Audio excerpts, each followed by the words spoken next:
دنیا کا سب سے مشکل کام انسان کا نظریہ بدلنا ہے. یہ نظریہ بدلنا اتنا مشکل ہے کہ اللہ نے رسول، پیغمبر اور ولی بھیج دیے ہیں. یہ دنیا میں آتے ہیں اور لوگوں کے نظریات بدلتے ہیں. اور نظریات آپ اندازہ لگائیں کہ اگر عربی بدوؤں کے بدل جائیں وہ صحابی کہلاتے ہیں، اور ہم ان کی قدموں کی خاک بن جائیں تو ہمارے لیے ایک بڑی سعادت کی بات بن جاتی ہے.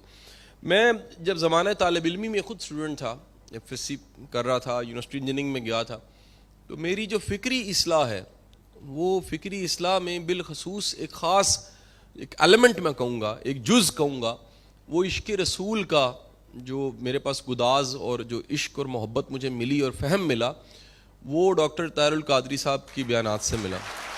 میں اس سارے زمانے کو یاد کرتا ہوں تو اس میں میرے شب و روز میں رات کے کسی پچھلے پہر کے اٹھنے میں اور بے شمار دفعہ کئی ایسے بیانات ہیں جو میں نے کیسٹس میں سنے.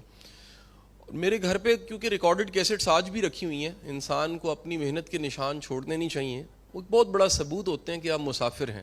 چہرے کی گرد بڑی قیمتی چیز ہوتی ہے اگر آپ سفر کر کے آئے ہیں.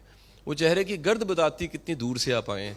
تو اسی طرح وہ تمام کی تمام کیسٹس جو ٹوٹل شاید ہر طرح کی ملا کے، سب اسکالرس کی ملا کے 1850 بنیں گی، جو زمانہ طالب علمی میں سنی ہے. میرا ماننا یہ ہے کہ آپ نے سنا نہیں ہوتا تو آپ بول بھی نہیں سکتے، آپ نے پڑھا نہیں ہوتا آپ لکھ نہیں سکتے.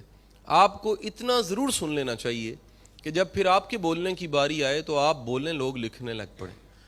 اگر آپ پڑھیں، اتنا ضرور پڑھ لیجئے کہ جب آپ کے لکھنے کی باری آئے تو اس کو لوگ انڈر لائن کریں اور کوٹیشن سمجھیں. تو وہ زمانہ جب فکر کو سمت چاہیے تھی، اندر ایک جو گداز پیدا ہونے کی بڑی ضرورت تھی، عقیدے کی درستگی بڑی ضرورت تھی، باطل افکار سے لڑنے کی جرت چاہیے تھی، اور سب سے بڑھ کے ایک سیدھے رستے کی پہچان. اس زمانے میں ہمارے استاد ایک کہا کرتے تھے، اسی زمانے کی بات ہے 25 سال پہلے، وہ کہتے تھے تم لوگ سارے بڑے خوش نصیب ہو. مجھے آج بھی وہ ساری بسنتیں یاد ہیں. تو بسنت لاؤ تھی اور ہم وہ لاہور میں بسنت ہو رہی ہوتی تھی، ہم کوئی فکری محفل سجائے بیٹھے ہوتے تھے، اور 14 اگست میں پورا شہر ایک ٹائر پہ موٹر سائیکل چلا رہا ہوتا تھا، ہم کوئی نظریاتی کام کر رہے ہوتے تھے، کوئی مشن کا کام کر رہے ہوتے تھے. تو وہ ہمارے ایک استاد ہمیں کہا کرتے تھے کہ خوش نصیبی ہوتی ہے کہ آپ کی جوانی کے ایام وہ کسی خیر کے کام میں لگ جائیں.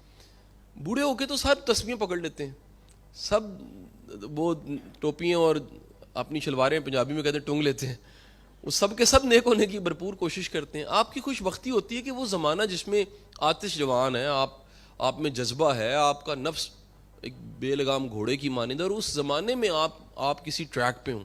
آپ اس زمانے میں تہجدیں لگائیں، اس زمانے میں آپ نالہ نیم شب آپ کو مل جائے، اس زمانے میں آپ کو قرآن فہمی مل جائے، اس زمانے میں آپ سیرت کا مطالعہ کرنے لگ پڑیں، اس زمانے میں آپ کو استاد مل جائے، اس زمانے میں آپ کو کوئی رہبر مل جائے.